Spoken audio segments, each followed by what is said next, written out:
नमस्कार दोस्तों, स्वागत है आप सभी का super IAS by textbook में। हम लोग आपके लिए एक नई सीरीज को शुरू कर रहे हैं जिसमें कि हम लोग आपके लिए एनसीईआरटी ज्योग्राफीज को कवर करने वाले हैं। दोस्तों, ये उस सीरीज का पहला क्लास है जिसमें कि हम लोग बेसिक से स्टार्ट करेंगे। क्लास 6 की एनसीईआरटी आपके सामने सबसे पहले पेश की जा रही है एंड सब्सिक्वेंटली इसमें हम लोग क्लास 7, क्लास 8, 9, 10, 11, 12 हम लोग सभी की सभी एनसीईआरटीज आपके लिए इसी पर्टिकुलर प्लेटफॉर्म के ऊपर लेकर आने वाले हैं। मैं उम्मीद करता हूं कि आप सभी के सभी लोग जो हैं वो यूपीएससी के एस्पिरेंट्स हैं और मैं ये भी उम्मीद करता हूं कि छठी क्लास जैसी जो बेसिक नॉलेज है वो आपको होनी चाहिए। मैं यहाँ पर इसी उम्मीद में पढ़ाऊंगा कि आपको बहुत सारी चीज़ें जो हैं वो जल्दी समझ आ जाएं। कोशिश हमारी ये रहेगी कि हम लोग इस एनसीईआरटी को चैप्टर वाइज ब्रेक डाउन करेंगे और उसी तरीके से इसकी प्लानिंग करी गई है। यहाँ पे इसका chapter number 1 that is the earth in the solar system, इसको आज मैं आपके साथ कवर करने वाला हूँ। ये आप यहाँ पे देख सकते हैं, this is the class 6 NCERT जिसको हम लोग कवर करने वाले हैं और इसमें अलग अलग तरह की चीज़ें जैसे कि प्लूटो जो है वो प्लैनेट क्यों नहीं है और प्लूटो से प्लैनेट का दर्जा किसने छीना था, वीनस के बारे में कुछ विशेष फैक्ट्स कि वीनस को अर्थ का ट्विन क्यों कहा जाता है, वीनस सन से थोड़ा दूर है लेकिन फिर भी सबसे ज़्यादा गर्म प्लैनेट क्यों माना जाता है। इसके अलावा सैटेलाइट्स क्या होती हैं, आर्टिफिशियल सैटेलाइट्स क्या होती हैं, इन सभी चीज़ों के बारे में मैं आपके साथ चर्चा करने वाला हूं एंड उम्मीद करूंगा कि ये वाली क्लास से आपकी जो यूपीएससी की तैयारी है वो किक स्टार्ट हो सके। चलिए शुरू करते हैं दोस्तों मेरे साथ। मेरा नाम है अनिरुद्ध। यदि आप लोग इस लेक्चर की पीडीएफ को डाउनलोड करना चाहते हैं तो यहाँ पर दिया गया जो टेलीग्राम चैनल है इसके माध्यम से आप लोग ऐसा कर सकते हैं एंड ऑल्सो अगर आपको हमारी वीडियोस पसंद आती हैं तो प्लीज़ वीडियो को लाइक कीजिए और चैनल को सब्सक्राइब कीजिए सो दैट आपको हमारी बाकी वीडियोस के नोटिफिकेशंस भी टाइम टू टाइम मिलते रहें। शुरू करने से पहले एक और चीज़ बोलना चाहूँगा, अगर आप लोग घर बैठकर अपनी यूपीएससी की तैयारी को शुरू करना चाहते हैं उस केस में टेक्स्ट बुक आपके लिए लेकर आया है एक बहुत ही बेहतरीन इनिशिएटिव जिसका नाम है सुपर कोचिंग। दोस्तों, सुपर कोचिंग के माध्यम से आप लोग इंडिया के जो बेस्ट यूपीएससी इंस्टीट्यूट्स हैं इनकी मदद से अपनी तैयारी को शुरू कर सकते हैं और ये वाले जो इंस्टीट्यूट्स हैं इनसे पढ़ने के लिए आपको जो ऑफलाइन कोचिंग फीस है वो नहीं देनी होगी, आपको पे करना होगा केवल एक सिंगल सब्सक्रिप्शन कॉस्ट जिसमें कि जो टोटल कॉस्ट आता है that is only 30,000 rupees per annum और उसके ऊपर भी डिस्काउंट चल रहा है and we are giving you that in 24,000 rupees per annum, यानी कि 20% का डिस्काउंट आपको मिलेगा अगर आप लोग मेरा कूपन कोड A2SIR इस्तेमाल करते हैं। और इसमें आपको कोई भी और एक्स्ट्रा पेमेंट करने की आवश्यकता नहीं है। स्टडी नोट्स आपको दिए जाएंगे, डाउट रेजोल्यूशन आपका होगा और इवन टेस्टिंग भी आपकी इसी पर्टिकुलर सब्सक्रिप्शन मॉडल के बीच में ही करवाई जाएगी। You don't have to pay anything extra. इस 24,000 रुपये के ऊपर आपको एक्स्ट्रा कोई भी पैसा नहीं देना पड़ेगा। और जानकारी के लिए नीचे दिए गए डिस्क्रिप्शन में इसके लिंक को जाकर के देखिए और वहां पर आप लोग इसके बारे में और जानकारी भी ले सकते हैं। ऑल राइट, शुरू करते हैं। सबसे पहले हम लोग ये जानते हैं कि सेलेस्टियल बॉडीज क्या होती हैं। दोस्तों, सेलेस्टियल बॉडीज जिनको हम लोग कभी कभार हेवनली बॉडीज भी बोल देते हैं, बड़ी ही आसान भाषा में कहूं, कोई भी चीज जो कि नाइट स्काई में शाइन कर रही होती है, जो कि रात के आसमान में चमक रही होती है, उसको हम लोग सेलेस्टियल बॉडी कह सकते हैं। ये थोड़ी सी ज्यादा बेसिक डेफिनेशन है लेकिन हाँ, अगर आप यहाँ पे देखेंगे any object which is shining in the night sky, फिर भले वो सन है, फिर भले वो मून है, फिर भले वो प्लैनेट्स हैं, फिर भले वो दूसरे स्टार्स हैं, इन सभी चीज़ों को हम लोग यहाँ पे सेलेस्टियल बॉडीज बोलते हैं। लेकिन इसमें एक और चीज़ है, ये केवल ऑब्जेक्ट्स इन स्पेस के लिए होता है, मतलब कि कहीं और कोई चीज़ चमक रही है तो वो सेलेस्टियल बॉडी नहीं, अगर कोई चीज़ अंतरिक्ष में चमक रही है तो उस केस में हम लोग उसको सेलेस्टियल बॉडी का दर्जा दे सकते हैं। आपके सामने है ये वाली जो सारी की सारी बॉडीज यहाँ पे शो करी हुई हैं। बात करते हैं स्टार्स की, तो जी हाँ, स्टार्स फॉर एग्जाम्पल हमारा जो सूर्य है, हमारा जो सन है, वो एक स्टार है। इसको स्टार क्यों कहा जाता है उसके बारे में चर्चा हम लोग करेंगे। उसके बाद हमारे जो प्लैनेट्स हैं ये भी एक सेलेस्टियल बॉडी है। उसके बाद हमारी सैटेलाइट्स हैं, फॉर एग्जांपल हमारा जो चंद्रमा है ये एक सैटेलाइट है, हमारा जो मून है ये एक सैटेलाइट है। इसको कंफ्यूज नहीं करना आर्टिफिशियल सैटेलाइट्स के साथ। भारत ने जो आर्यभट्टा, भास्करा ये सब जो लॉन्च करी थी या फिर आजकल जो हम लॉन्च करते हैं अलग अलग सैटेलाइट्स, वो आर्टिफिशियल सैटेलाइट्स होती हैं। जो यहाँ पर मेंशन किया गया है ये नेचुरल सैटेलाइट्स होती हैं और धरती के पास में भी एक नेचुरल सैटेलाइट है जिसका नाम है मून। इसके अलावा दोस्तों कॉमेट्स होते हैं, एस्ट्रॉइड्स होते हैं, मिटियोर्स होते हैं, मीटेराइट्स होते हैं और गैलेक्सीज होती हैं। मतलब कि पूरी की पूरी गैलेक्सी को भी यहाँ पर जो है वो सेलेस्टियल बॉडी ही कहा जाता है। बहुत ही बेसिक चीज है। इस तरह का सवाल एक बार यूपीएससी के सीडीएस में पेपर पूछा गया था कि निम्नलिखित में से कौन सी बॉडीज जो हैं वो सेलेस्टियल बॉडीज हैं। तो ध्यान रखिए, इन सभी बॉडीज को हम लोग सेलेस्टियल बॉडीज की कैटेगरी में डाल सकते हैं। एक और चीज जान लेते हैं बिफोर वी अंडरस्टैंड कि सोलर सिस्टम क्या है, अर्थ वगैरह क्या है। ये स्टार्स, पोल स्टार और कॉन्स्टलेशंस किसे कहा जाता है? दोस्तों, जो स्टार्स हैं वो भी सेलेस्टियल बॉडीज हैं, लेकिन इनकी खास बात क्या है ना कि they are made up of gases, और इसीलिए क्योंकि इनके अंदर आपको गैसेस देखने को मिलती हैं, इसीलिए इनके पास क्षमता होती है that they make their own heat and their own light. So उदाहरण के तौर पे हम लोग अगर बात करते हैं सूर्य की, तो सूर्य में सबसे खास बात क्या है?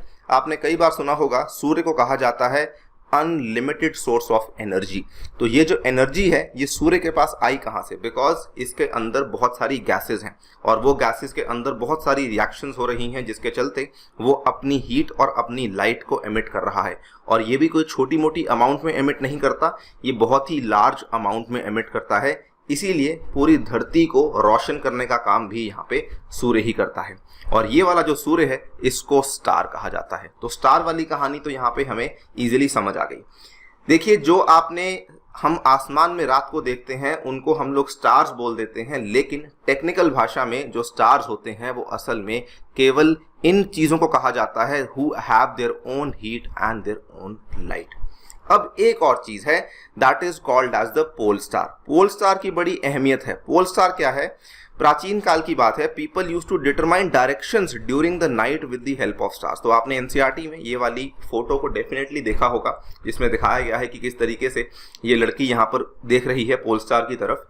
दोस्तों, पोल स्टार एक ऐसा लोकेशन है जिसको कि आप खुद भी जाकर के देख सकते हैं, जो हमेशा स्थिर रहता है, वो अपनी लोकेशन बदलता नहीं है। ये वाली जो लोकेशन है, अगर आप उस पोल स्टार को ढूंढ लेते हैं, इसका मतलब आपने अपनी कंपास पे नॉर्थ ढूंढ लिया है। अगर आपने अपनी कंपास पे नॉर्थ ढूंढ लिया है तो आप लोग पता लगा सकते हैं कि अगर मैं इधर जाऊंगा तो फिर उस केस में ईस्ट होगा, अगर मैं इधर जाऊंगा उस केस में वेस्ट होगा। तो ये वाला जो नॉर्थ स्टार था ना, इसको पोल स्टार भी कहा जाता है। इसको दोस्तों कभी कभार पोलरिस भी कहा जाता है। और ये वाला जो नॉर्थ स्टार है ये बेसिकली आपकी नॉर्थ डायरेक्शन को दिखाता है। It is also called the pole star. It always remains in the same position in the sky.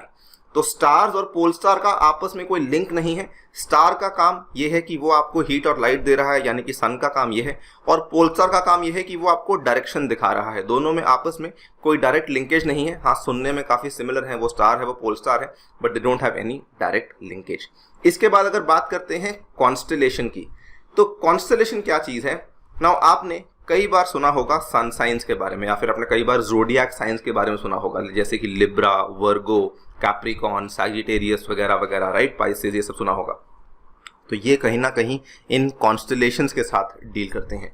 अब ये कॉन्स्टेलेशंस जो है ये ग्रुप ऑफ स्टार्स के द्वारा बनाए जाने वाला वेरियस पैटर्न्स होते हैं, जिनको कि हम लोग कॉन्स्टेलेशंस बोलते हैं। इसमें जो सबसे फेमस कॉन्स्टेलेशन है, जिसको कि उर्सा मेजर कहा जाता है, इसको बिग बेयर भी कहा जाता है। ये वाली जो यहाँ पर आप देख रहे हैं, ये वाला जो मैंने यहाँ बनाया हुआ है, ये दोस्तों बिग बेयर ही कॉन्स्टेलेशन कहा जाता है। इसके असल में साइड में बिग बेयर का एक आकार बनता है, जिसके बेसिस पे इसको यहाँ पे बिग बेयर का नाम दिया गया है। इसको बहुत ज़्यादा कॉमनली सप्तऋषि भी कभी कभार कहा जाता है। इसकी अहमियत अगर आप अपने पूछेंगे किसी एल्डरली से, अपने घर में किसी से पूछेंगे, तो वो आपको बता पाएंगे कि इसकी अहमियत एग्जैक्टली क्या है। हमारे यूपीएससी पॉइंट ऑफ व्यू से बहुत ज़्यादा रेलेवेंट ये चीज़ नहीं है, लेकिन हाँ, ये जो कॉन्स्टेलेशंस हैं ये कहीं ना कहीं हमें, देखिए यहाँ पे आपके सामने है अलग अलग तरह की कॉन्स्टेलेशंस। ये कैंसर की ये कॉन्स्टेलेशन है, लियो की ये कॉन्स्टेलेशन है, वर्गो की ये है, लिब्रा की ये है, देन क्रेटर, देन हाइड्रा, अलग अलग तरह की कॉन्स्टेलेशंस हैं। और ये अगेन इसका जो बेसिकली फॉर्मेशन है, हमारे लिए वो इम्पॉर्टेंट है कि इसका जो फॉर्मेशन है ये ग्रुप ऑफ स्टार्स की वजह से बनता है। ठीक है, ये कुछ बेसिक टर्मिनोलॉजीज हैं, बहुत ज़्यादा इसमें आपको घबराने वाली बात नहीं है। अब हम बात करते हैं प्लैनेट्स की। This is something very very important. So कुछ सेलेस्टियल बॉडीज ऐसी होती हैं, मैंने आपको बताया कि प्लैनेट भी सेलेस्टियल बॉडी है। दोस्तों, कुछ सेलेस्टियल बॉडीज ऐसी होती हैं जिनका खुद का ना तो हीट होता है ना कोई लाइट होता है। They are lit by the light of the stars. उनको जो है रोशनी कहाँ से मिलती है? स्टार्स की मदद से रोशनी मिलती है। तो आपके सामने है, ये देखिए, ये प्लैनेट है, ये प्लैनेट है, ये प्लैनेट है, ये प्लैनेट है, ये प्लैनेट है, ये है और यहाँ तक है, नेपच्यून तक सारे के सारे प्लैनेट्स हैं दोस्तों। नेपच्यून तक रोशनी भेज रहा है ये वाला सूर्य, यहाँ तक रोशनी भेज रहा है। नेपच्यून में भी दिन होता है, यहाँ पर भी दिन होता है, सब जगह दिन होता है। और वो दिन कैसे होता है? बिकॉज सूर्य की वजह से यहाँ पर रोशनी भेजी जाती है। ये वाली बॉडीज जिनका खुद का हीट और लाइट नहीं होता, इनको प्लैनेट्स कहा जाता है। वेरी वेरी इंपॉर्टेंट, प्लैनेट्स की परिभाषा में सबसे इंपॉर्टेंट चीज क्या आती है? ऐसी celestial bodies which do not have their own heat and light, they are called planets. Planets की परिभाषा में दो चीजें और आती हैं जिनके बारे में हम आगे जाकर डिस्कस करेंगे, लेकिन ध्यान रखिए कि इनकी खुद की हीट और लाइट नहीं होनी चाहिए। कभी भी आप सन को प्लैनेट नहीं बोल सकते, बिकॉज सन के पास खुद का हीट और खुद का लाइट अवेलेबल है। एक और चीज यहाँ पे देख लीजिए कि कई बार बच्चों को ये भी तकलीफ होती है कि हमें ऑर्डर ऑफ प्लैनेट्स याद करने में दिक्कत आती है। तो मरकरी से स्टार्ट होता है, Venus, Earth, Mars, Jupiter, Saturn, Uranus, Neptune. इसमें एनसीईआरटी जो यहाँ पे आपको ट्रिक बताती है ना, इसको बोलती है my very efficient mother just served us nuts. आप लोग के पास अगर कोई और ट्रिक है तो प्लीज हमें कमेंट सेक्शन में डेफिनेटली लिखकर बताइएगा, बट ये काफी सिंपल सी ट्रिक है। My Mercury, very Venus, efficient Earth, mother Mars, just Jupiter, served Saturn, us Uranus, nuts Neptune. अब वैसे भी प्लूटो यहाँ पर आपको देखने को नहीं मिलता, इसीलिए बेसिकली यहाँ पर ये वाली जो ट्रिक है, इससे आपके 8 के 8 जो प्लैनेट्स हैं जो कि हमारे सन के इर्द गिर्द घूम रहे हैं, उनके नाम आप लोग याद कर सकते हैं।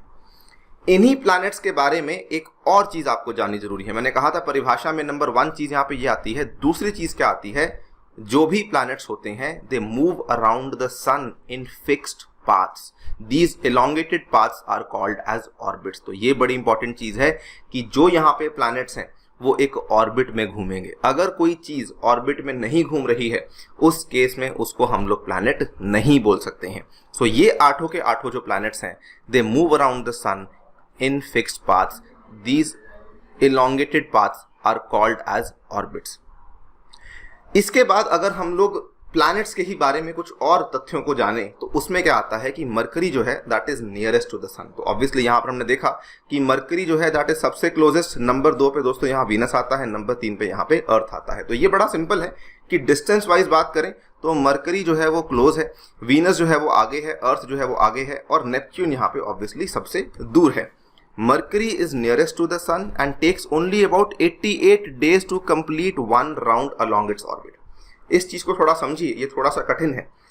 देखिए यहाँ पर जो डेज लिखा हुआ है, हम लोग बात कर रहे हैं with respect to earth days, यानी कि जो धरती पे हमें दिन देखने को मिलते हैं उसके संदर्भ में हमने इस पूरी चीज को समझाया हुआ है। सो उसको हम लोग एक बेंचमार्क मांग लेते हैं। सो धरती, आपको बता दूं एक चीज, धरती 2 काम कर रही है। ये मान लीजिए सन है, ये मान लीजिए धरती है। तो धरती जो है वो सन के इर्द गिर्द घूम रही है। Do you agree with this fact? धरती सन के इर्द गिर्द घूम रही है, राइट? ये जो धरती सन के इर्द गिर्द दोस्तों घूम रही है, इसको हम लोग क्या बोलते हैं? इस चीज को हम लोग बोलते हैं रेवोल्यूशन। और जो धरती जब सन के इर्द गिर्द घूम रही है तो साथ में खुद भी घूमती रहती है, साथ में खुद भी घूमती रहती है। इस चीज को कहा जाता है रोटेशन। दोनों में बड़ा फर्क है। रेवोल्यूशन दूसरे ऑब्जेक्ट के अराउंड होती है, रोटेशन खुद की एक्सिस के अराउंड होती है। सो जो रेवोल्यूशन करने में धरती को समय लगता है और जो रोटेशन करने में धरती को समय लगता है, उसमें डिफरेंस है। रोटेशन करने में धरती को समय कितना लगता है? रोटेशन करने में धरती को लगता है 1 दिन।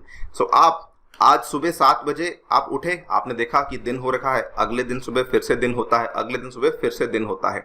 तो 1 दिन पूरे होने में धरती पूरा रोटेट कर जाती है और बेसिकली आप फिर से आपको दिन देखने को मिलता है। लेकिन रेवोल्यूशन करने में धरती को पूरा 1 साल लगता है और 1 साल का मतलब क्या है? 365 डेज। तो रेवोल्यूशन करने में धरती को 365 दिन लगते हैं। अब धरती को रेवोल्यूशन करने में पूरे के पूरे 365 दिन लगते हैं। मरकरी जो कि क्योंकि सन के बहुत नज़दीक है, इसीलिए इसको रेवोल्यूशन करने में केवल और केवल 88 दिन लगते हैं to complete 1 round along its orbit. Second planet के बारे में इंपॉर्टेंट तथ्य की बात करें तो वीनस को अर्थ का ट्विन भी कहा जाता है। उसके बारे में कुछ इंपॉर्टेंट फैक्ट्स आपको बताना चाहूंगा। वीनस के बारे में 2 फैक्ट्स बल्कि बहुत इंपॉर्टेंट है। दोस्तों वीनस को अर्थ का ट्विन इसलिए कहा जाता है because they are similar in size and structure. सबसे पहली चीज, जो धरती का साइज है ना, मान लीजिए धरती का साइज कुछ इतना बड़ा है कि उसका जो वेट है वो लेट अस से x किलोग्राम है, हमें नहीं मालूम कितना है, हम बोल रहे हैं कि x किलोग्राम है।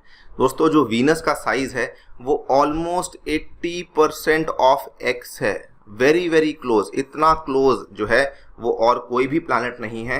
क्योंकि वीनस का साइज इतना क्लोज है इसीलिए इसको अर्थ का ट्विन कहा जाता है। बल्कि एक और फैक्टर है जिसकी वजह से इसको अर्थ का ट्विन कहा जाता है।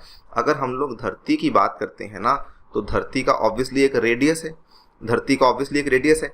दोस्तों जो वीनस का रेडियस है वो भी धरती के रेडियस के बहुत ही नज़दीक है, ऑलमोस्ट ऐसा मान लीजिए 95% ऑफ द अर्थ्स रेडियस के बराबर आपको वीनस का रेडियस देखने को मिल जाता है। बिकॉज ये साइज और स्ट्रक्चर में सिमिलर है, इसीलिए वीनस को अर्थ का ट्विन भी कहा जाता है। अब नॉर्मली आप लोग ये सोचेंगे कि जो प्लैनेट सन के सबसे करीब है वो सबसे ज़्यादा गर्म होना चाहिए, क्योंकि मरकरी सबसे करीब है, सबसे गर्म होगा। लेकिन ऐसा नहीं है दोस्तों। असल में हॉटेस्ट प्लैनेट जो है वो हमारे सोलर सिस्टम में वीनस माना जाता है। क्यों? क्योंकि वीनस का जो पूरा का पूरा एटमॉस्फेयर है, it is full of the green house gases. क्योंकि यहाँ पर आपको ढेर सारी ग्रीन हाउस गैसेस देखने को मिलती हैं जो कि क्या करती हैं, बेसिकली हीट को एब्जॉर्ब कर लेती हैं और निकलने नहीं देती। काफ़ी कॉम्प्लेक्स सा कॉन्सेप्ट होता है ग्रीन हाउस गैस का, किस तरीके से ये काम करती हैं। इमेजिन कीजिए आपकी गाड़ी धूप में खड़ी है, और आपकी गाड़ी जब धूप में खड़ी होती है तो उसमें जब आप उसको बहुत देर बाद जाके ओपन करेंगे तो आपको बहुत ज़्यादा गर्मी महसूस होगी। वो क्यों? क्योंकि वो वाले जो गाड़ी के शीशे हैं ना, वो उस गाड़ी की गर्मी को बाहर नहीं निकलने देते। और वही अगर आप उसी गाड़ी के शीशों को खोलकर उसको खड़ा कर देंगे तो उतनी गर्मी नहीं होगी। तो जो गाड़ी के शीशे हैं वो उसकी हीट को अब्जॉर्ब कर लेते हैं। उसी पर्टिकुलर फिनोमेना पे काम करता है वीनस का atmosphere.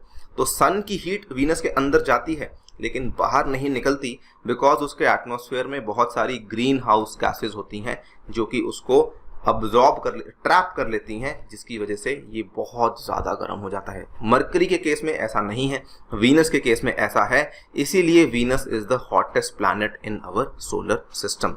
The atmosphere traps heat making it feel like a furnace on the earth. It's so hot on Venus the metal lead would melt. इतना गर्म होता है कि अगर आप वहाँ पे जाकर के मेटल्स लेके जाएंगे तो वो पिघल जाएंगे। इतनी ज़्यादा गर्मी आपको वीनस में देखने को मिलती है। एक और इंटरेस्टिंग फैक्ट की बात करते हैं कि नॉर्मली हम लोग जब बहुत पहले पढ़ा करते थे तो दोस्तों कुल मिला के हम लोग ये जानते थे कि 9 प्लैनेट्स हैं, 9 ग्रह हैं आपके। लेकिन अब ऐसा नहीं है। रिसेंटली क्या हुआ था, रिसेंटली नहीं 2006 की बात है, इनका तब तो ऑलमोस्ट 15-16 साल हो चुके हैं। Pluto was also considered a planet. लेकिन 2006 में क्या हुआ कि एक संस्थान है जिसका नाम है IAU। दोस्तों जो ये वाला संस्थान है IAU, इन्होंने ये फैसला किया कि प्लूटो जो है प्लैनेट नहीं है, ये जो है एक ड्वार्फ प्लैनेट है। और ये यहाँ पे देखिए, मैंने आपको बताया कि 2 बड़ी इंपॉर्टेंट चीज़ें थी किसी भी चीज़ को प्लैनेट बोलने के लिए। पहली चीज़ तो कि खुद की हीट और लाइट नहीं होनी चाहिए, दूसरी चीज़ ऑर्बिट होनी चाहिए। अब मैं आपको तीसरी चीज़ बताऊंगा। किसी भी ऑब्जेक्ट को प्लैनेट बोलने के लिए आपका जो नेबरहुड है वो क्लियर होना चाहिए। It has to have a clear neighbourhood in its orbit around the sun. लेकिन प्लूटो के केस में ऐसा नहीं है। क्योंकि प्लूटो के केस में it does not have a clear neighbourhood in its orbit around the sun, इसीलिए this was the third reason जिसके चलते प्लूटो को यहाँ पर बेसिकली प्लैनेट्स की कैटेगरी में से निकाला गया था। एक और बड़ा कारण यहाँ पे क्या था, ये देखिए, नॉर्मल जो प्लैनेट होता है it assumes a spherical shape and orbits around the sun. तो यहाँ पर क्या है कि जो प्लूटो का ऑर्बिट है वो भी उस तरीके का नहीं है जिस तरीके से बाकी प्लैनेट्स का ऑर्बिट होता है। इसीलिए भी इसको यहाँ से इसकी जो कैटेगरी है प्लैनेट्स की उसमें से निकाला गया था। इसको ड्वार्फ प्लैनेट कहा जाता है। करने वाला संस्थान क्या है? International astronomical union is a non governmental organisation with the objective of advancing astronomy. ये पेरिस फ्रांस में लोकेटेड है। ध्यान रखिए, ये गैर सरकारी संगठन है। इसके द्वारा यहाँ पे निर्धारित किया गया था कि प्लूटो जो है ये एक ड्वार्फ प्लैनेट है। ये कुछ इंपॉर्टेंट फैक्ट्स हैं, ध्यान रखने बहुत इंपॉर्टेंट है। शुरू में यूपीएससी इन तरह के सवालों को बड़ा पूछा करती थी, लेकिन आजकल जो है वो उतना ज़्यादा फोकस इन चीज़ों पर नहीं रहा है। अब हम बात करते हैं अर्थ के बारे में। तो अर्थ के बारे में अब हमने देखिए बहुत सारी छोटी छोटी चीज़ें जान ली हैं कि बड़ी बड़ी चीज़ें जान ली हैं कि सन क्या है, उसके बाद प्लैनेट्स क्या है। अब हम पर्टिकुलरली फोकस करते हैं अर्थ के ऊपर। जो अर्थ है ये third nearest planet to the sun है, कोई शक नहीं। इसकी यहाँ पे देखिए आप लोग, मैं आपको लोकेशन दिखा देता हूँ, ये रही। तो ये सन के सबसे नज़दीक दोस्तों मरकरी है, दूसरे नंबर पे वीनस है, तीसरे नंबर पे अर्थ है, चौथे नंबर पे मार्स है। ये देखिए अपने अपने ऑर्बिट्स में ये लोग घूम रहे हैं। इनके ऑर्बिट्स भी बाय द वे एलिप्टिकल हैं, तो यहाँ मैंने आपको बताया ना कि जो प्लूटो है, प्लूटो का जो ऑर्बिट है ना वो एलिप्टिकल नहीं है, वो ऑलमोस्ट गोल हो जाता है। लेकिन जो बाकी आपके प्लैनेट्स के ऑर्बिट्स हैं वो ऑलमोस्ट एलिप्टिकल हैं। तो ये जैसे मान लीजिए इस तरीके से बनता है, ठीक है, ये जैसे मान लीजिए इस तरीके से बनता है। तो मरकरी वीनस का तो ये एलिप्टिकल है, प्लूटो का ऑर्बिट ऑलमोस्ट ऐसा गोल हो जाता है। That is also one of the major reason जिसकी वजह से उसको प्लैनेट्स की कैटेगरी में से निकाला गया है। यहाँ पर जो ये लिखे हुए हैं ना 150, 108, ये 58, ये सब मिलियन किलोमीटर्स में है जो कि यहाँ बताए गए हैं। And these are all your distances. तो जो अर्थ है वो यहाँ पे 150 मिलियन किलोमीटर की दूरी पे आपको देखने को मिल जाती है।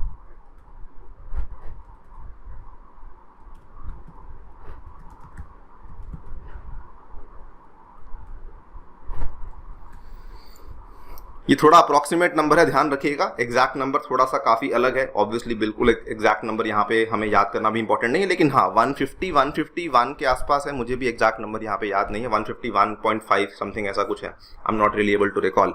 लेकिन आप देख सकते हैं कि नेपच्यून जो है वो सबसे दूर है, उसके बाद यहाँ पे यूरेनस है, देन सैटर्न है, देन जुपिटर है, बाकी इस तरीके से बने हुए हैं, राइट। तो अर्थ की जब हम बात करते हैं, it is the third nearest planet to the sun. Size में it is the 5th largest planet, ठीक है, साइज में 5th लार्जेस्ट है। अर्थ की जो शेप है ना ये बड़ी अलग है। नॉर्मली हम लोग ये सोचते हैं कि अर्थ गोल है, दोस्तों ऐसा नहीं है, अर्थ गोल नहीं है। अर्थ की शेप थोड़ी अलग है, और अर्थ की जो शेप है उसका अलग नाम दे दिया है यहाँ पे एस्ट्रोनॉमर्स ने, उसका अलग नाम दे दिया है, उसको बोल दिया है जियोइड। क्यों? क्योंकि जो अर्थ की शेप है ना वो गोल ना होने की बजाय वो यहाँ पे इस तरीके से थोड़ी सी फ्लैट है, पोल्स पे ना थोड़ी सी फ्लैट है, थोड़ी सी दबी हुई है। जैसे मान लीजिए ये आपका 2 गोला है, यहाँ थोड़ा दबा हुआ है, ऐसे नहीं है, थोड़ा दबा हुआ है, इट स्लाइटली कंप्रेस्ड। मतलब अगर आप एक बॉल को लेंगे, एक फ्लफी बॉल को लेंगे, ऊपर थोड़ा प्रेस कर देंगे, आपको उसकी शेप पता लग जाएगी। और क्योंकि ये प्रेस हुई है ना तो यहाँ पे थोड़ा बल्ज है, यहाँ पे थोड़ा बल्ज भी है। अब ये देखिए यहाँ से प्रेस हो गई है, यहाँ से बाहर निकल आई है। कैन वी से कि अर्थ की जो शेप है वो इर्रेगुलर भी है? दोस्तों अर्थ की शेप इर्रेगुलर भी है। नॉर्मली आप लोग इस तरह की फोटो देखते हैं, लेकिन ये तो ऑब्वियसली एक बनाई हुई फोटो है, ये रियल फोटो नहीं है। यहाँ से दबी हुई है, यहाँ से बाहर निकली हुई है, और इस पर्टिकुलर शेप को कहा जाता है geoid. Understood guys? Conditions favourable to support life are probably found only on the earth. Probably बोला है बिकॉज अभी हम लोग खोज जारी है। From the outer space the earth appears blue because its 2/3 surface is covered by water. अगर आप बाहर के अंतरिक्ष में जाएंगे तो आप देखेंगे कि अर्थ जो है वो ऑलमोस्ट नीले रंग की दिखती है, इसीलिए दोस्तों इसको ब्लू प्लैनेट भी कहा जाता है। तो देखिए फोटो बड़ी अच्छी है, अर्थ को ब्लू प्लैनेट भी कहा जाता है। अब बात करते हैं मून की। मैंने आपको बताया सैटेलाइट्स के बारे में, उपग्रह कहा जाता है। दोस्तों सैटेलाइट्स जो है, अर्थ के पास केवल एक नेचुरल सैटेलाइट है। अगर हम आर्टिफिशियल सैटेलाइट्स की बात करेंगे तो आई थिंक अर्थ ने सबको छोड़ दिया है पीछे, बिकॉज बहुत सारी satellites, USA, Russia, China, India, Europe, Japan, ना जाने कितनी कंट्रीज ने अपनी ढेरों सैटेलाइट्स जो है उनको ऑर्बिट में रखा हुआ है, लेकिन वो सभी के सभी आर्टिफिशियल हैं, कृत्रिम है। ये वाली जो सैटेलाइट है ये प्राकृतिक है। Our Earth has only one satellite, that is the moon. इसका जो डायमीटर है it is only 1/4 of the Earth। तो जो अगर हम देखें डायमीटर 1/4 है तो ओवरऑल साइज भी लगभग 1/4 के आसपास है।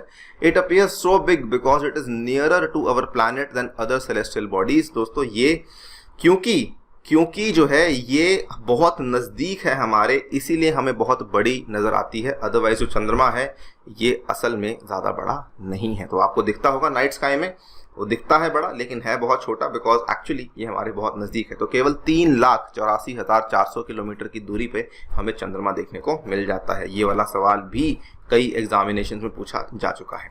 अब मैंने आपको रोटेशन रेवोल्यूशन का कॉन्सेप्ट समझाया था। मैंने आपको बताया कि धरती रिवॉल्व होने में लेती है 365 दिन। दोस्तों, धरती रोटेट होने में लेती है 1 डे, ठीक है ना। यानी कि रेवोल्यूशन और रोटेशन का पीरियड अलग अलग है। आपका साल बदलता है 365 दिन में, लेकिन दिन बदल जाता है 1 दिन में। तो मून के केस में रेवोल्यूशन भी सेम है, रोटेशन भी सेम है। The moon moves around the अर्थ। जो मून है ना, वो सन के इर्द गिर्द रिवॉल्व कर रहा है। तो यहाँ पे देखिए, अगर मैं डायग्राम बनाता हूँ, ये मान लीजिए सन है दोस्तों। इस तरीके से अगर अर्थ घूम रही है, ये मान लीजिए अर्थ है, तो अर्थ के इर्द गिर्द इस तरीके से यहाँ पर मून भी ऑर्बिट कर रहा है। बहुत छोटा है, साइजेस को इग्नोर कीजिए। बट ये अगर आपका सन है, ये अर्थ है, तो the earth is revolving around the sun, the moon is revolving around the earth. दोस्तों, इसका जो रेवोल्यूशन, अच्छा मून अगेन रिवॉल्व भी कर रहा है और रोटेट भी कर रहा है। It takes exactly the same time to complete one spin. तो इसका जो रेवोल्यूशन और रोटेशन का टाइम पीरियड है ना, वो यहाँ पे 27 है। As the result only one side of the moon is visible to us on the earth. तो क्योंकि ये साथ साथ में रोटेट, देखिए अब अर्थ घूम रही है, अर्थ अपने एक्सिस पे घूम रही है और मून भी घूम रहा है, मून भी, दोनों घूम रहे हैं।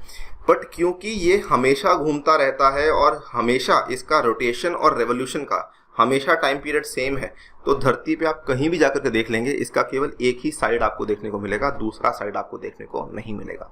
आपको मालूम होगा मून पे कोई कंडीशंस फेवरेबल नहीं है जीवन के लिए, इसीलिए मून जो है अभी तक वहाँ पर हमें इंसान देखने को नहीं मिले हैं। हाँ, जाते रहते हैं, आते रहते हैं, विजिट करते रहते हैं जानने के लिए, उसकी हिस्ट्री को समझने के लिए, लेकिन उसके जो कंडीशंस हैं they are not favourable for life. ये मून का सरफेस है, दिखाया गया है, लूनर सरफेस है। ये भी मून दिखाया गया है अलग अलग तरीके से, तो ये आप लोग यहाँ पे देख सकते हैं। अब सैटेलाइट और नेचुरल सैटेलाइट और ह्यूमन सैटेलाइट में डिफरेंस समझ गए। सैटेलाइट एक सेलेस्टियल बॉडी है, नेचुरल सैटेलाइट एक आर्टिफिशियल बॉडी है। It moves around the planets in the same way as the planets move around the sun. Human made satellite या फिर आर्टिफिशियल सैटेलाइट या फिर man made satellite, it is designed by scientist to gather information about the universe और for communication it is carried bye a rocket and placed in the orbit around the earth. Examples INSAT हुआ, IRS हुआ, एड्यूसैट हुआ, बहुत सारी satellites हैं पुरानी, आर्यभट्ट, भास्कर वगैरह वगैरह। ये सब क्या है? सैटेलाइट्स हैं जो कि भारत के द्वारा लॉन्च करी गई थी। अब दोस्तों हमने समझ लिया स्टार क्या होता है, हमने समझ लिया कि कॉन्स्टेलेशन क्या होता है, हमने समझ लिया कि मून क्या है, हमने समझ लिया अर्थ क्या है, प्लैनेट्स क्या है। ये सभी चीज़ों को जब मिला लेंगे, हमने पूरी फैमिली के अलग अलग लोगों को समझ लिया। अब पूरी फैमिली को समझ लेते हैं दोस्तों। पूरी फैमिली को सोलर सिस्टम कहा जाता है। The sun, 8 planets, satellites and some other celestial bodies which are known as asteroids and meteoroids, इनके बारे में अभी चर्चा करूंगा मैं। इन सभी को मिलाकर के सोलर सिस्टम कहा जाता है। तो एक तो हमने देख लिया सन, 8 प्लैनेट देख लिए, सैटेलाइट्स देख ली, ये तो सोलर सिस्टम के बहुत ही इंपॉर्टेंट हिस्से हैं। उसके बाद कुछ और हिस्से भी हैं, जैसे कि एस्ट्रॉइड्स हैं, जैसे कि मीटेरॉइड्स हैं, ये भी सोलर सिस्टम का हिस्सा बनाते हैं। The formation and evolution of the solar system began 4.5 billion years ago with the gravitational collapse of a small part of a giant molecular cloud। हम लोग उसमें नहीं जाने वाले, लेकिन हाँ एक चीज़ आपको याद करवा दूं कि पूरे सोलर सिस्टम का जो यहाँ पर एवोल्यूशन और फॉर्मेशन हुआ था, that was thanks to the big bang theory. Big bang theory explain करती है, बिग बैंग हुआ था ऐसा बोला जाता है, जिसकी वजह से, और वो 4.5 बिलियन साल पहले हुआ था, जिसकी वजह से हमारा पूरा का पूरा सोलर सिस्टम बनने में आया था। सन इस पूरे की पूरे सोलर सिस्टम के सेंटर में, यानी कि इसके जो हेड है वो सन है। It is huge and made up of extremely hot gases, इसीलिए ये अपनी हीट और लाइट एमिट कर पाता है। It provides the pulling force that binds the solar system. The sun is the ultimate source of heat and light for the solar system. तो sun जो है वो हीट एंड लाइट तो देता ही है, लेकिन sun is also the source of gravitational energy. इस चीज़ का भी आपको यहाँ पे ध्यान रखना है। ये मैंने आपको डायग्राम दिखा दिया है किस तरीके से अलग अलग प्लैनेट सन से कितनी कितनी दूरी पर आपको देखने को मिलते हैं, कितनी कितनी दूरी पर आपको देखने को मिल जाते हैं। Right sir. अब थोड़ी आपको जानकारी जो कि हमारे एग्जामिनेशन के लिए बहुत रेलिवेंट हो सकती है, बहुत ही ब्रीफली बताऊंगा क्या क्या याद करना है। देखिए, मरकरी और वीनस में no moons, please remember this. Mercury has no moons, Venus has no moons. Earth के पास एक मून है और अर्थ के पास जो एक मून है उसका नाम भी मून ही है। ठीक है, हमने आपके लिए आसान कर दिया। अब यहाँ पे time taken to complete one spin, यानी कि रोटेट करने में कितना टाइम लगता है, 59 अर्थ डेज नहीं याद करना, 243 अर्थ डेज नहीं याद करना, 24 आवर्स प्लीज याद कर लेना, ये तो मालूम होना चाहिए। Length of the year, revolution करने में कितना समय लगता है, प्लीज याद कर लेना, प्लीज याद कर लेना, और ये तो आपको याद है ही है। ठीक है, तो रेवोल्यूशन करने में मरकरी सबसे कम, वीनस उससे ज्यादा, अर्थ उससे ज्यादा। अब मार्स ऑब्वियसली उससे ज्यादा, ये भी याद कर लेना, ये सवाल पूछा जा चुका है। जब मंगलयान मिशन लॉन्च हुआ था इस चीज की चर्चा बहुत ज्यादा हो रही थी। ये चीजें याद करने की आवश्यकता नहीं है कि जुपिटर सैटर्न को रिवॉल्व करने में कितना टाइम लगता है।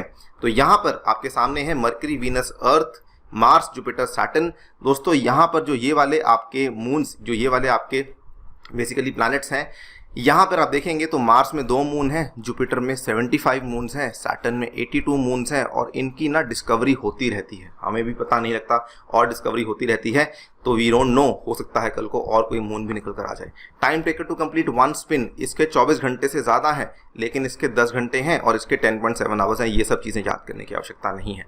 हाँ, इसके मून्स के बारे में जानकारी आपको थोड़ी मालूम होनी चाहिए, कुछ नाम वगैरह, वो हम कभी लगा तो आपके साथ डेफिनेटली शेयर करेंगे। ठीक है, ये देखिए, मरकरी स्मॉलेस्ट प्लैनेट है, no rings, closest to sun, spins backwards, hottest planet, longest day on any planet, no rings, blue planet, perfect place for life. कुछ कुछ चीजें ध्यान रखनी है, सभी चीजें ध्यान रखने की आवश्यकता नहीं है। रेड प्लैनेट, इसीलिए इसको कभी कभार क्या कहा जाता है, बताएंगे आप मुझे। ठीक है, इसको कभी कभार क्या कहा जाता है, tell me in the comment section, because red planet. Otherwise Mangalyaan, Mangal ग्रह तो आपको मालूम ही होगा। ठीक है, रिंग्स इसमें भी नहीं है। Biggest and the largest planet, it is a gas giant, it has rings twice as massive as all of the planets combined, most spectacular ring system with 7 rings. ठीक है, ये सैटर्न के केस में है, गैस जायंट है, second largest planet इसको यहाँ पर कहा जाता है। तो ये कुछ बेसिक्स हैं प्लैनेट्स के बारे में, सोलर सिस्टम के ही बारे में मैंने आपको कुछ बेसिक्स बताने थे, वो बता दिए हैं। ये आप इन चीज़ों का ध्यान रखिए। अब हम एस्ट्रॉइड्स और मीटेरॉइड्स की बात करते हैं, और ये हमारी टॉपिक, आज की क्लास का आखिरी टॉपिक है, उसके साथ हम लोग इस क्लास को खत्म करेंगे। एस्ट्रॉइड्स और मीटेरॉइड्स की चर्चा जल्दी से कर लेते हैं। दोस्तों, एस्ट्रॉइड्स जो हैं ये भी सन के ही इर्द गिर्द घूमते हैं, और एस्ट्रॉइड्स की एक बेल्ट है। सिंपल भाषा में आपको बता दूंगा, बहुत कंफ्यूज नहीं करूंगा। ये देखिए, आपके प्लैनेट्स जा रहे थे, मरकरी, वीनस, अर्थ, मार्स, यहाँ पे जुपिटर। इसके बीच में ना, ये मार्स और जुपिटर के बीच में एक आपको बेल्ट देखने को मिलती है। ये मार्स और जुपिटर के बीच में एक आपको बेल्ट देखने को मिलती है, that is called as the asteroid belt. ये वाली जो बेल्ट है ना, इसको एस्ट्रॉइड्स क्यों कहा जाता है? They are almost like planets but they are smaller in size but not spherical in appearance. तो ये टूटे फूटे होते हैं। देखिए यहाँ पे आपको ये पूरी की पूरी बेल्ट में इस तरीके के बहुत सारे पत्थर देखने को मिलेंगे। They are very small in size, ठीक है, not spherical in appearance, they are almost like planets. These bodies are called asteroids. There are numerous tiny bodies found between the orbits of Mars and Jupiter। Scientist का ये मानना है कि बहुत पुराने समय में कोई बहुत बड़ा प्लैनेट या प्लैनेट्स होंगे जो कि टूटे और वो अल्टीमेटली एस्ट्रॉइड्स के रूप में आपको देखने को आज की घड़ी में मिल रहे हैं। तो कोई पुराना प्लैनेट था या प्लैनेट्स थे जो कि टूटे, जिसकी वजह से वो एस्ट्रॉइड्स अब आपको वहाँ पे उस बेल्ट में देखने को मिलते हैं। अब बात करते हैं मीटेरॉइड्स के बारे में। इसमें क्या ध्यान रखना है, ये भी स्मॉल पीसीज ऑफ रॉक्स हैं और ये भी सन के ही अराउंड घूमते हैं। इनको दोस्तों मीटेरॉइड्स कहा जाता है। लेकिन आपने अलग अलग नाम सुने होंगे, मीटियोर्स, मीटियोराइट। तो ये क्या चीज़ है, ये वाला आपको दिखाता हूं इस पर्टिकुलर इमेज के थ्रू। देखिए सेम चीज होती है जो ये मीटेरॉइड है, a space rock that's bigger than a dust grain but smaller than an asteroid. If it strikes Earth it is a meteoroid. Spelling की तरफ ध्यान दीजिएगा कि कोई स्पेस में पत्थर है बड़ा सा जो कि धरती की तरफ आ रहा है, या फिर मान लीजिए नॉट जस्ट धरती की तरफ, किसी भी प्लैनेट की तरफ जा रहा है, किसी भी प्लैनेट की तरफ, उसको मीटेरॉइड कहा जाता है। लेकिन साइज एस्ट्रॉइड से छोटा होना चाहिए। जब दोस्तों वो उस प्लैनेट के एटमॉस्फेयर में एंटर कर जाता है तब उसको मीटियोर कहा जाता है। और बहुत सारे मीटियोर्स एटमॉस्फेयर में एंटर करने के बाद, क्योंकि बहुत तेजी से स्पीड से आ रहे होते हैं, इस तरीके से आ रहे होते हैं, कभी कभार वो एटमॉस्फेयर में बर्न आउट हो जाते हैं। लेकिन कभी कभार वो बर्न आउट नहीं होते हैं, वो सरफेस तक पहुंच जाते हैं उस ग्रह के, अगर वो रास्ते में ही बर्न आउट कर गए तब तक तो उसको मीटियोर कहा जाता है। अगर वो नीचे सरफेस पे जाके कोलाइड करा उस केस में उसको मीटेरॉइड कहा जाएगा। If a meteor doesn't entirely burn up a piece of space rock that lands on the Earth it is called a meteoroid. तो ध्यान रखिए, ये केवल अर्थ के लिए नहीं बल्कि कहीं पर भी अगर लैंड करता है तो उसको मीटेरॉइड कहा जाएगा। कहीं पर भी मतलब किसी भी ग्रह पर लैंड करता है तो उसको मीटेरॉइड कहा जाएगा। ये एस्ट्रॉइड है, rock in orbit generally between Mars and Jupiter, ठीक है। और ये कॉमेट भी होता है। याद कीजिए मैंने आपको बताया something called as Pluto. Pluto कहाँ पे आता है? नेपच्यून के बाद आता है। दोस्तों कभी कभार प्लूटो को ट्रांस नेपच्यूनियन भी कहा जाता है क्योंकि ये प्लूटो के बाद देखने को मिला, और नेपच्यून के बाद आपको बहुत सारी चीजें और देखने को मिलती हैं, और कॉमेट्स भी आपको इस तरीके की चीजें ही होती हैं जो देखने को मिलती हैं। A chunk of ice and rock originating from the outer solar system often accompanied by a coma and a tail. मैं चलिए आपको एक छोटा सा होमवर्क देता हूं, आप उसके बारे में पढ़कर आइएगा। Read about the Cooper belt. एक और टर्म देता हूं, उसके बारे में पढ़िएगा। रीड अबाउट द ऊट क्लाउड। ये दो चीजों को पढ़िए। कूपर बेल्ट क्या चीज है, ऊट क्लाउड क्या चीज है, ये दोनों की दोनों चीजें जो हैं ये कॉमेट्स के साथ इनका क्या लिंक है, इस चीज को समझिए। ये आपके लिए एक तरह का होमवर्क है। तो ये है मीटेरॉइड, जो स्मॉल पीस ऑफ रॉक है मूविंग अराउंड द सन। जब ये एटमॉस्फेयर में एंटर कर जाता है इसको शूटिंग स्टार कहा जाता है या मीटियोर कहा जाता है। जब दोस्तों ये एटमॉस्फेयर के थ्रू होते होते ग्राउंड तक पहुंच जाता है तब इसको मीटियोराइट कहा जाता है। इस बात का प्लीज ख्याल रखिएगा। ये आपने पढ़ लिया सब कुछ। अब देखिए, अब हमने क्या करा, हम छोटे छोटे से बड़े की तरफ जा रहे हैं। पहले हमने छोटी छोटी चीजें पढ़ी, फिर हमने बड़ी चीज पढ़ी, अब हमने पढ़ा सोलर सिस्टम। अब दोस्तों सोलर सिस्टम भी किसी का हिस्सा है। किसका हिस्सा है? गैलेक्सी का। उसके बारे में पढ़ लेते हैं। A galaxy is a huge system of billions of stars and clouds of dust and gases. There are millions of such galaxies that make the universe. हमारा जो सोलर सिस्टम है it is part of the Milky Way galaxy. इसको आकाश गंगा भी कहा जाता है। क्यों? क्योंकि प्राचीन काल में ऐसा माना जाता था कि एक रिवर ऑफ लाइट है, एक रोशनी की नदी है जो कि स्काई में बह रही है, इसीलिए इसको आकाश गंगा का नाम भी दिया गया था। ये इसकी फोटो है, आपने इसको एनसीईआरटी में देखा होगा। This is your Akash Ganga, also called as Milky Way. और ये फोटो मेरी फेवरेट फोटो है जो कि एनसीईआरटी क्लास 6 ज्योग्राफी चैप्टर 1 में दी हुई है। कि देखिए इतना बड़ा ब्रह्मांड है, उसके अंदर ढेर सारी गैलेक्सीज हैं, उसमें एक गैलेक्सी मिल्की वे गैलेक्सी है, उसमें ढेर सारे सोलर सिस्टम्स हैं, उसमें एक सोलर सिस्टम हमारा सोलर सिस्टम है, उसमें ढेर सारे प्लैनेट्स हैं, उसमें एक प्लैनेट हमारा अर्थ प्लैनेट है, और उसमें ढेर सारे लोग हैं, उसमें हम हैं। तो इसीलिए छोटी छोटी बातों का बुरा नहीं मानना, क्योंकि हम लोग एक्चुअली एक बहुत बड़े यूनिवर्स का एक बहुत ही छोटा सा हिस्सा है। सो बातों को दिल पे नहीं लगाना। एंड ये हमारा लेसन है आज का। दोस्तों ये थी कुछ चीज़ें। आई नो कि मैंने बहुत सारी चीज़ें यहाँ पर आपके साथ जो हैं वो पूरी नहीं कवर करी, बट अभी हमने केवल क्लास 6 एनसीईआरटी पे ही फोकस किया है, बिकॉज मैं ये समझता हूँ कि आप लोग उसी चैप्टर को पढ़कर आएंगे और आप चाहेंगे कि उसको थोड़ा सिंप्लीफाई किया जाए। मैंने और ज़्यादा फैक्ट्स इसमें कवर इसलिए नहीं करे, कुछ करे हैं, ज़्यादा नहीं करे, सो दैट आप लोग कंफ्यूज ना हो जाएं और अगले चैप्टर में चीज़ों को और आगे बढ़ाया जाएगा। मिलते हैं अगली क्लास में। लेकिन आपको एक और चीज़ बता दूं, इसी क्लास के आधार पर अगर आप लोग प्रैक्टिस क्लास करना चाहते हैं दोस्तों, वो टेक्स्ट बुक ऐप पे चलेगी 1 बजे, उसमें आकर के हिस्सा ले सकते हैं। पूरा का पूरा शेड्यूल आपके सामने हमने दिया हुआ है। 13, 15, 17, उसके बाद 20, 22, 24, 27, 29 इस महीने के एंड तक हम लोग इस पर्टिकुलर एनसीईआरटी को यहाँ पे समाप्त करेंगे। इसी के साथ आपसे लेता हूँ विदा। Thank you so much for listening. Stay tuned and stay safe.